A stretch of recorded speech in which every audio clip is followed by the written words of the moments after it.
Aminado ako, may mali ako. Good news para sa mga sumusubaybay sa isyu nina Inday Ocray at Ansing dahil mukhang unti-unti nang nagkakaroon ng pag-asa ang kanilang pagkakaayos. Ito ay matapos ilabas ni Daddy Frankie ang isang panibagong interview kay Inday Ocray kung saan mas naging malinaw ang kanyang panig tungkol sa matagal ng isyung pinag-uusapan ng maraming netizens.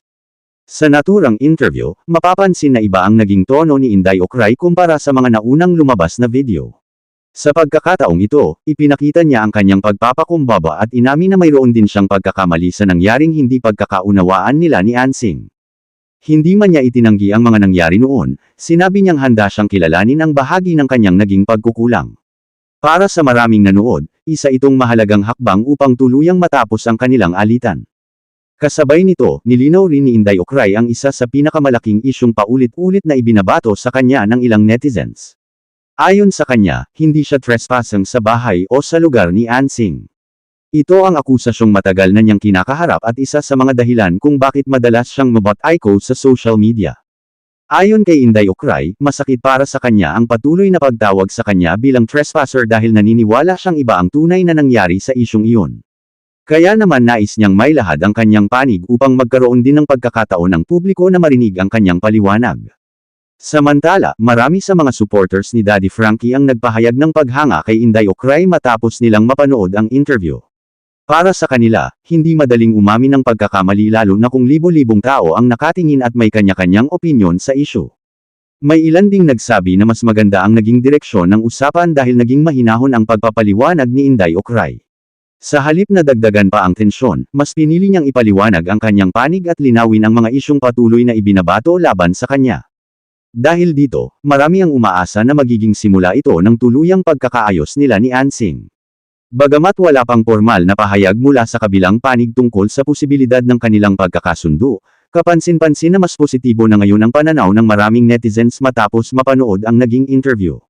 Sa ngayon, nananatiling usap-usapan ang naturang video dahil marami ang gustong malaman kung ano ang susunod na mangyayari at kung magkakaroon nga ba ng pagkakataon na tuluyan ng maayos ang matagal na nilang hindi pagkakaunawaan.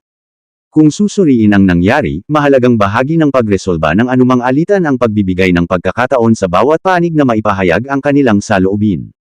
Sa interview na ito, naging malinaw ang nais iparating ni Inday Ocray tungkol sa kanyang pananaw at sa mga akusasyong matagal na niyang kinakaharap.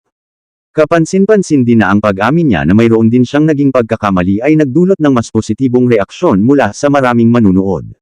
Para sa iba, ang ganitong hakbang ay maaaring makatulong upang mabawasan ang tensyon at magbukas ng mas maayos na pag-uusap sa pagitan ng magkabilang panig. Gayunpaman, ang tanong kung tuluyan na nga bang magkakaayos sina Inday Ocray at Ansing ay nananatiling bukas. Ang isang panayam ay maaaring makatulong sa paglilinaw ng mga isyu, ngunit ang tunay na pagkakasundo ay nakasalalay pa rin sa magiging hakbang at desisyon ng parehong panig. Sa pananaw ko, mas maganda para sa lahat kung ang mga ganitong isyu ay nauuwi sa maayos na pag-uusap kaysa sa patuloy na palitan ng akusasyon sa social media.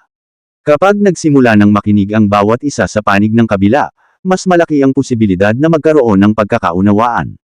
Tungkol naman sa isyu ng trespassing, mahalagang hayaang malinaw ang mga pangyayari at iwasan ang paghusga batay lamang sa mga putol-putol na video o komento online.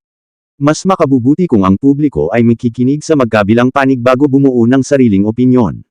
Ngayon, ang tanong, sapat na kaya ang naging pagpapaliwanag ni Inday Ocray upang tuluyan ng maayos ang kanilang alitan, o mayroon pang mga bagay na kailangang linawin bago tuluyang magkaayos sina Inday Ocray at Ansing?